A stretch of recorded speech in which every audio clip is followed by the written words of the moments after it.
Iran Israel America जंग का असर, देश में गहराया एलपीजी गैस संकट। सिलेंडर के लिए घंटों लाइन में खड़े लोग, मजबूरी में उपले लकड़ी के चूल्हे पर लौटता बाहर। अगर आपके पास पैन कार्ड और आधार कार्ड है तो उससे हिंदुस्तानी की पहचान तो हो जाती है, लेकिन अब एक नया पहचान है जिससे यह पता चल जाता है कि हाँ, यह हिंदुस्तान है और यहाँ के लोग हिंदुस्तानी हैं। और वह है कतार।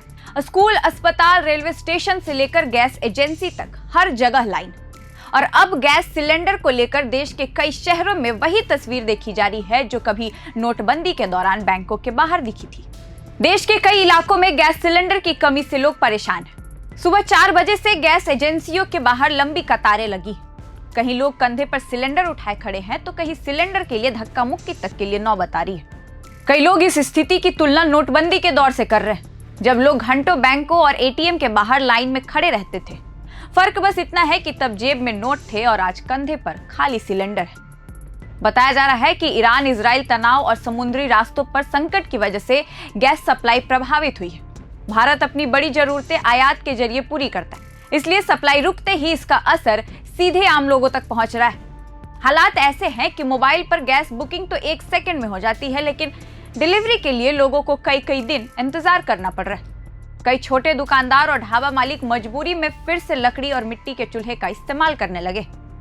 इस बीच कालाबाजारी के आरोप भी सामने आ रहे हैं। एजेंसियों के बाहर स्टॉक खत्म बताया जा रहा है, लेकिन वही सिलेंडर ब्लैक में ज्यादा कीमत पर बिकने की शिकायत मिल रही है। इस संकट का सबसे ज्यादा असर गरीब और मिडिल क्लास पर पड़ रहा है। लोग अपनी दिहाड़ी छोड़कर सिर्फ एक सिलेंडर के लिए घंटों लाइन में खड़े रहने को मजबूर हैं। एलपीजी सिलेंडर का दाम बढ़ने का अगर मुख्य कारण देखें तो उसमें पहले नंबर पर आता है ईरान इजराइल युद्ध और समुद्री रास्ता। ईरान और इजराइल के बीच बढ़ते तनाव के कारण स्ट्रेट ऑफ हॉर्मुज के आसपास हालात खराब हो गए। यही वह समुद्री रास्ता है जिससे दुनिया के कई देशों तक तेल और गैस से जहाज गुजरते हैं। दूसरे नंबर पर आता है गैस सप्लाई पर असर। भारत अपनी एलपीजी और ऊर्जा का बड़ा हिस्सा आयात करता है।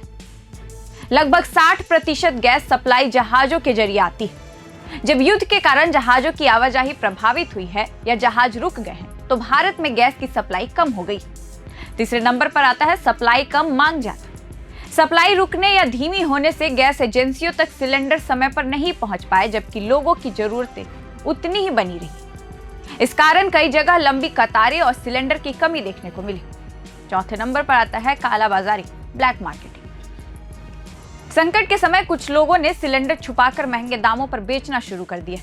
इससे समस्या और बढ़ गई है और आम लोगों को और ज्यादा परेशानी झेलनी पड़ रही। सवाल यही है, क्या एक वैश्विक संकट के कारण देश में इतनी बड़ी परेशानी होना सिस्टम की तैयारी पर सवाल नहीं खड़ा करता? और क्या सरकार कालाबाजारी पर सख्त कार्रवाई कर लोगों को इस लंबी कतार से राहत दिला पाएगी या नहीं?